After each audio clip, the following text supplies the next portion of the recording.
తరపున గెలిచిన వాళ్ళని చేర్చుకోవడం ఏంటి? ఆయారం గయాంగారాం గాళ్ళని చేర్చుకున్నాక ఇంకా నీకు నైతికత ఎక్కడ ఉంది?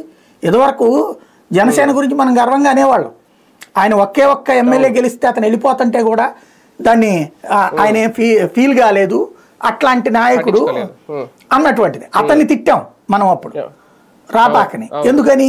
నువ్వు గెలిచినోడివి ఆ మాత్రం కమిట్మెంట్ ఉండదా అని. అట్లాంటిది ఇవాళ ఏం చేస్తున్నారు?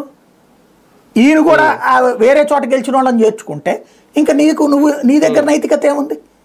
కాబట్టి ఆ నైతికత చచ్చిపోయింది. ఇప్పటిదాకా కాస్త ఒక హోపు ఎవరు రాజకీయం వాళ్ళు చేస్తున్నారు అనుకున్నప్పుడు మధ్యలో పవన్ కళ్యాణ్ ఉంది. ఇప్పుడు అది పోయింది. ఇవాళ పరిస్థితి ఏందయ్యా? పత్రికలు, టీవీలు, ఈ కులమా ఆ కులమా, ఈ పార్టీనా ఆ పార్టీనా, ఇంకా ఆ స్థాయికి దిగజార్చుకున్నాక ఇక మీకు జర్నలిజం ఏడ సచ్చింది? సమాజానికి నిజం చెప్పేది ఎక్కడ ఉంది? నెంబర్ 1. అట్లాగే సోషల్ మీడియా 100కి 99 ఉంటే 99 అటు ఇటు డివైడ్ అయిపోయినాయి. 1% ఇప్పుడు బ్యాలెన్స్డ్గా మాట్లాడేది. అయితే గీతే మనలాంటి వాళ్ళకి అప్పటికి మన మీద ముద్ర వేసిన మనకైతే ఒక ధైర్యంగా మాట్లాడతాం, ఇదిగో ఇది రైటు ఇది రాంగ్ అనేటటువంటిది.